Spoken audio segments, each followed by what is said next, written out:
from the Fiction Fairy, and today I'm bringing you a Top 5 Wednesday. Top 5 Wednesday was created by Ginger Reads Laney, and I will leave her link in the box below so you guys can go check out her. But basically what it is it is a weekly thing that goes on, and it is the top 5 whatever the thing is that week. And this week it is your top 5 books that you've read so far this year. So I will start with number 5, and even though it's my top 5 and this book's at number 5, they're clearly the top 5, so they're all my favorite books so far that I've read this year. And that is The Truth About Alice, and this is by Jennifer Matthew. I got this book in for review, and I really, really love this book. This book just depicted, oh gosh, high school life. It was an infuriatingly good book. Like, the book made you want to just toss it out the window, rip the pages out feverishly, and then scream because you can't realize what you've done and you want to tape it all back together. That's how this book was. But it was so good because it invoked just so much emotions inside of me when I read it. And that to me is when I know like a book is really good, when I had like so many emotions going on, and it was told from different perspectives, and it really just reminded me of like my so-called life, where you're just like, the characters are going and they're over talking themselves, like talking about the scene that's happening. That's what it was like. It was just such a fantastically written book, especially with different perspectives. I know sometimes authors can get caught up on that and it makes it difficult to kind of convey the story to your audience, but this one was really, really good. The story itself was just really good, and like I said, there was times when I just wanted to throw this book like there was just no other, but it was so good. It was just infuriatingly good. So the next book is The Uninvited by Sophie Jordan, and this book comes in at number 4, and I loved this book. And the writing was really great in this book. The story was fantastic. It touched on so many different things. It really made you think about things like who you are before something happens. Who are you if you become the people that you talk about? So if you don't like people with red hair, what if you woke up one morning and had red hair? Would that change who you are? Would that change how you view yourself? Would it change how others view you? Would it change how you view the people who had red hair, the very people you hated the day before? It was just really good. It just had so many questions that it left you with, and it really made you think. I think a lot of the reason why I really liked this book was that I didn't go into it with any expectations. I received it for review.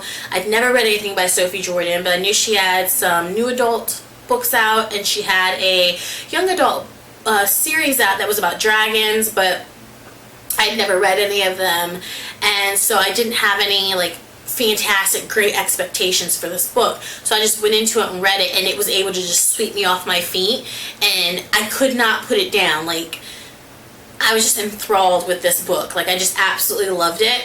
And anytime anybody asks me what they should read, I always say Uninvited by Sophie Jordan. If you have not read it, you have to read it, because I think it was just that good. And a big portion might be because it was just so unexpected for me. I didn't have any expectations. I just went into it, read it, and it just swept me off my feet. It just hit me like a truck. Like, I did not expect it to be that good, and I did not expect it to grab me the way that it did. So I absolutely love and adore that book.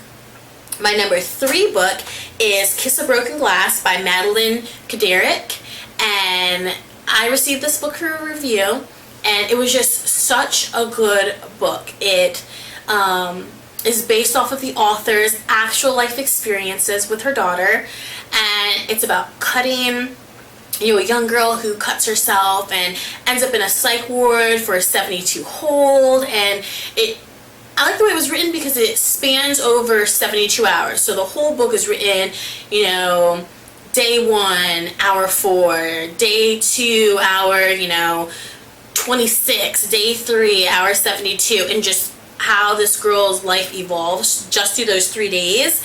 And I thought the concept of the way that it was written was really great. I thought it was really terrific that the author took her own personal experiences in her life and put them into this book, because I think that takes a lot of courage, especially something that's as personal as cutting, and especially because it had to do with her daughter.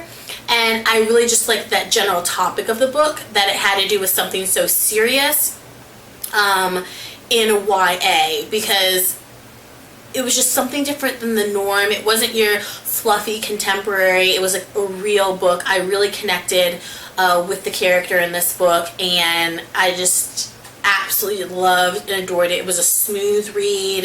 It was the very first book I ever read that was told in lyric form, and so I loved the way that it just flowed with that. It was absolutely wonderful. I love and adore this book. I was so excited that I was able to get it for review, and I recommend that book to anybody when it comes out.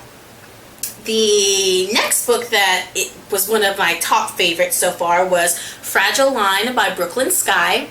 And this book in particular, I received it for review, and the main reason why I loved this book was because it was so true, and it was so raw, and it talked, I don't want to give away what it talked about because it will give away the book, but it was just such a mystery, the book. And the first half of the book, you're on this roller coaster ride with this girl and her forgetfulness, and why is she forgetting so many things, and her getting herself into trouble because of her forgetfulness and what's going on here.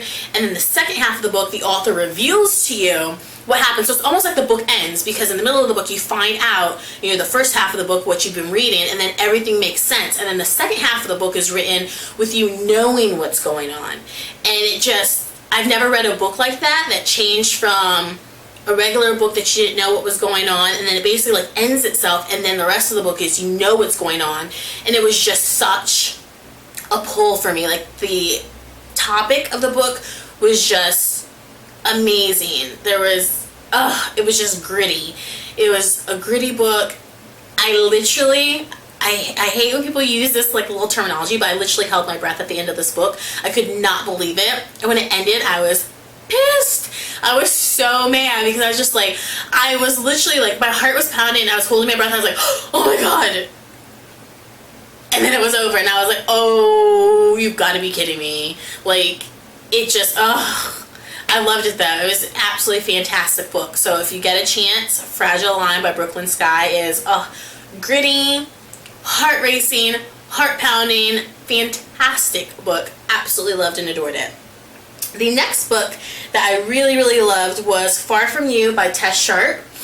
And I received this book for review, but it was just, I didn't go into it with any expectations. The back of it was just basically, it was a murder mystery. This girl is with her friend in the park at night, and they're both shot, and her friend dies, and she's basically just trying to find out who killed her friend. And throughout it, people assume that it was her fault because she had a drug habit and this, that, and the other. And it seemed like that was cut and dry. But although that was part of the mystery in the book, her trying to find out who killed her friend, so many other things unfold in this book. And it's a conflicted love story. It's her trying to find out who she is. It's her trying to find her way. It's her trying to get redemption from being a drug addict and proving that she didn't have anything to do with this. It was just her coming to terms with the fact that her friend's gone. Her coming to terms with, did she really have something to do with it, even though she was no longer a drug addict? Did somehow her past, happenings have something to do with her friend dying? It was so much more than just a mystery. And the synopsis, I feel like, doesn't do it any justice. You really, really just have to read it. This book made me cry. And when I got to the end, tears were just streaming down my face, because the book was just so much more than what the synopsis said. So I went into it just thinking this was a murder mystery book, contemporary murder mystery, and donezo with it. And it was just so much more. There were so many more layers to this book. It was literally like an onion, and I just was just crying at the end of the book. It hurt my heart, and it was just wonderful. And I've never read anything by Tess Sharp. This may be a debut, I'm not sure, but it was just fantastic. I absolutely just loved it. So, in conclusion, guys, the books I had were The Truth About Alice, Kiss a Broken Glass, Fragile Line, Far From You, and Uninvited. And those are my top 5 books that I have read this year. So if you guys have read any of these books, Let me know in the comment box below if you want to read any of these books. Let me know in the comment box below if you have anything to say about these books. Let me know in the comment box below. But that is my top 5 books I've read this year for my very first ever Top 5 Wednesday. So thank you guys so much for coming back to Fiction Fairy and watching my Top 5 Wednesday.